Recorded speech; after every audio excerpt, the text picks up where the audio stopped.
Here's something I think most people would agree with. Communicating with your family is great in theory and occasionally chaotic in practice. You love these people. You've known them your whole life.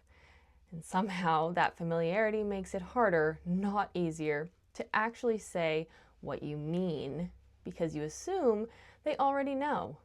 Or you assume they'll take it the wrong way, or you assume that if you just don't bring it up, it'll sort itself out. Spoiler, it usually doesn't sort itself out.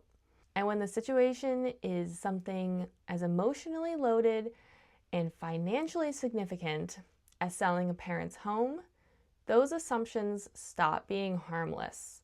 They start doing real damage.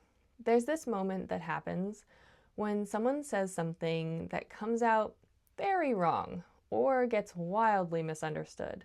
And instead of addressing it, everyone just awkwardly moves on. And that's when something shifts and nobody names it.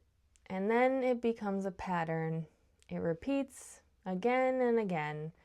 And by the time anyone realizes that there is a problem, there are already 3 or 4 of those moments stacked on top of each other, and nobody can even really remember exactly where or why it started. That's what a communication breakdown actually looks like in most families. Not a single explosion, it's just a slow accumulation of things that weren't said. If you're in the middle of one of these right now, you might not even recognize it yet. This is the 3rd video in my series on family dynamics during the sale of a parent's home. In the first video, we talked about how every person in a family comes into this process carrying a completely different experience of what the sale means and what a good outcome looks like. In the second video, we looked at 3 of the most common sibling types that emerge: the practical one, the emotional one, and the emotionally strong one, and what each of them brings and misses. If you haven't seen either of those, I'd start there, but you can watch them after this too. By the way, I'm Hannah. Hello. I'm a New Hampshire realtor specializing in the housing transitions of older adults and the families who love them. This channel exists because these transitions are complicated and nobody should have to figure them out alone. I cover homes, communities, and the real human dynamics that come with growing older or helping a parent do the same, right here in New Hampshire. And this series is sitting at the heart of all of it.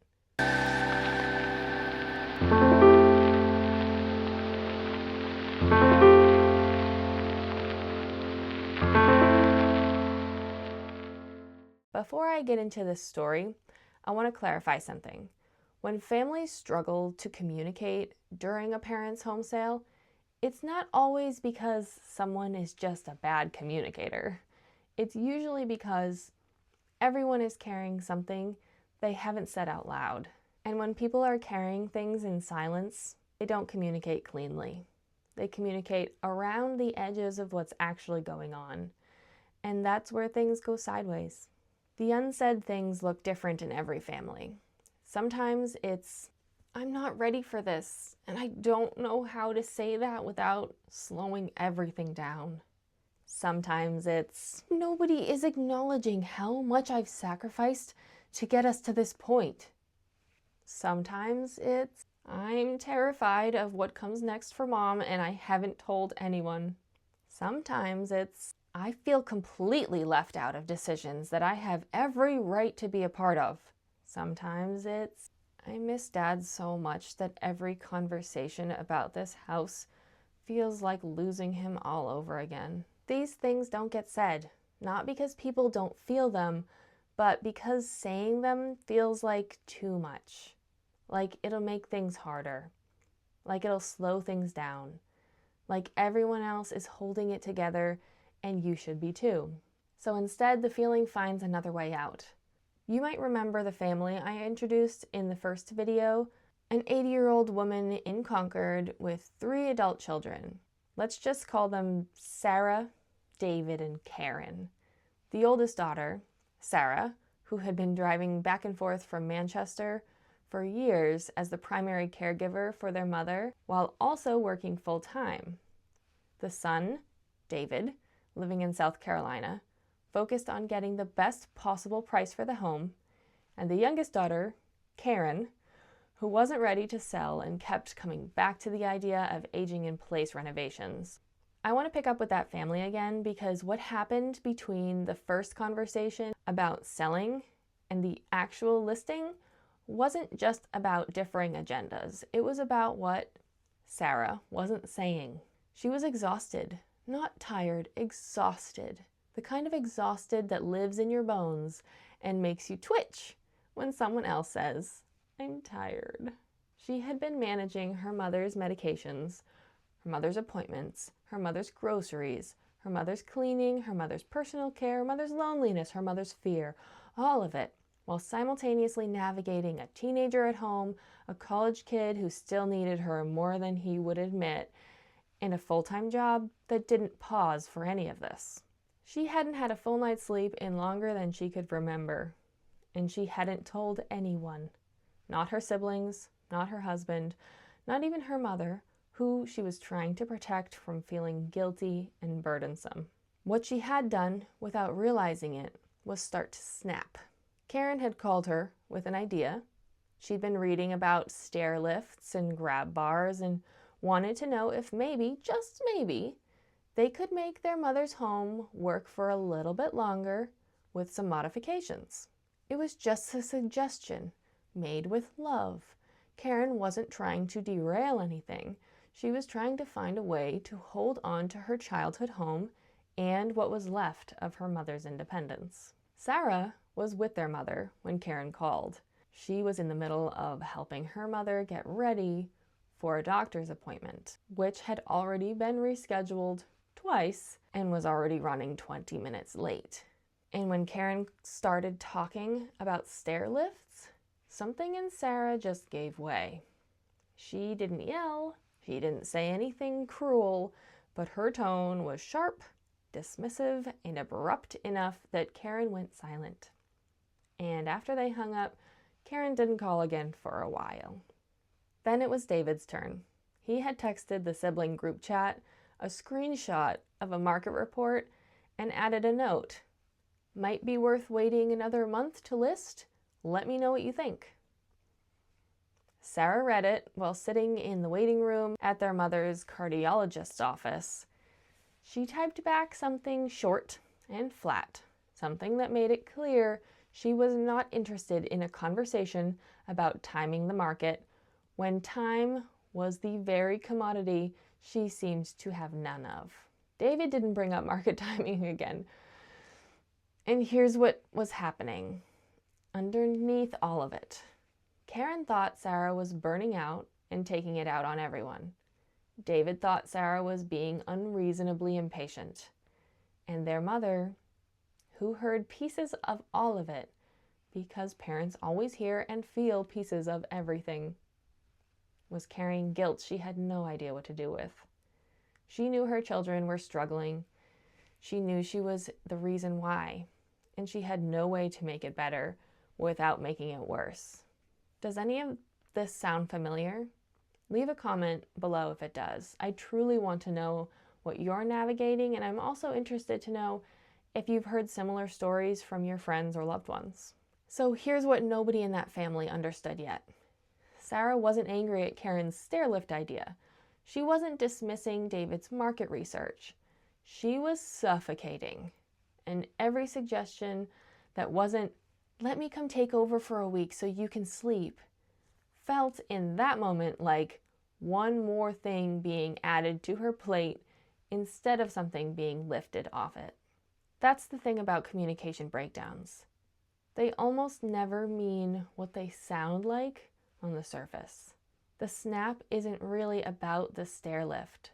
The flat text isn't really about the market report. They're about the thing underneath that nobody has named yet. And here's what's important to understand. The parent is almost always aware that something is wrong. They're hearing different versions of events from different children.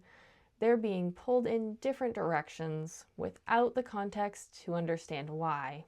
They want to help, but they can't because the whole issue is about them needing so much help. They're trying not to make it worse, and they're probably feeling like a burden to their favorite people in the world. Your parent did not want this for you. That's worth remembering. So what might actually help? This one is the hardest, and I'm not going to pretend otherwise. Somebody has to say the unsaid thing. Not to win an argument or assign blame, just to put it in the room so everyone can finally see what they're actually dealing with. In Sarah's case, the moment came the week after the house officially went on the market. The sign had gone up on a Tuesday. Sarah had been the one coordinating everything, of course, the photos, the scheduling, the back and forth with the realtor, on top of everything else. And something about seeing that sign in her mother's front yard made it suddenly undeniably real in a way that the conversations hadn't yet.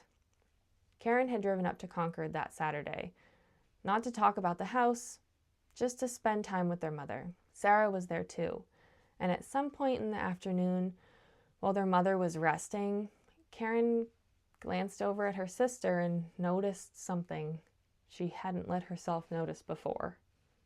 Sarah looked tired in a way that a good night's sleep wasn't going to fix. Karen said quietly, "Are you okay? Like actually okay?" And Sarah, who had been holding it together for so long that she'd forgotten what it felt like not to hold it, just shook her head. That was it. That was the whole moment.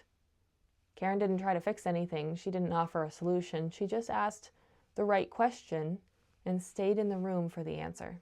Sometimes that's what repair looks like at first. Not resolution, just a little bit more room for possibilities.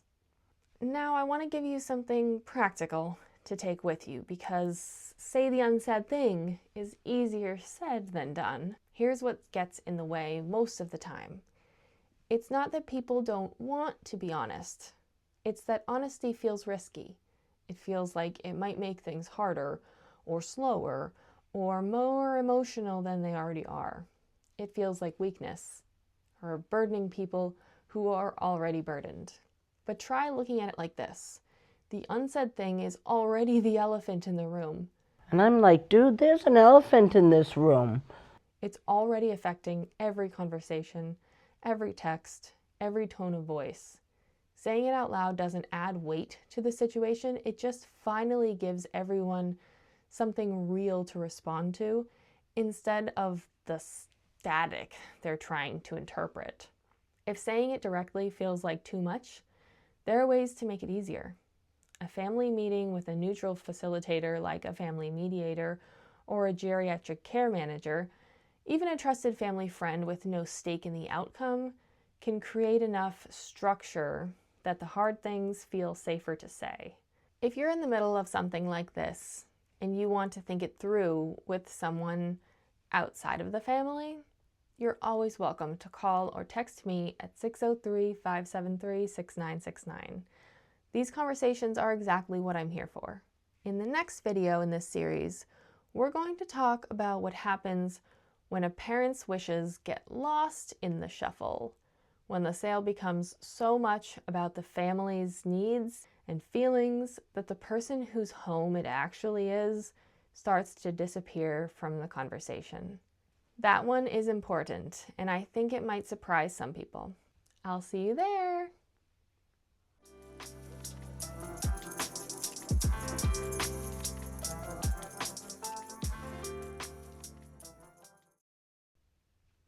Still not ready. Here's something. That one is in. Nope. And it repeats again, and again, and again. Here's something. Why they're. Say the unsaid thing is easier than done. Here's something.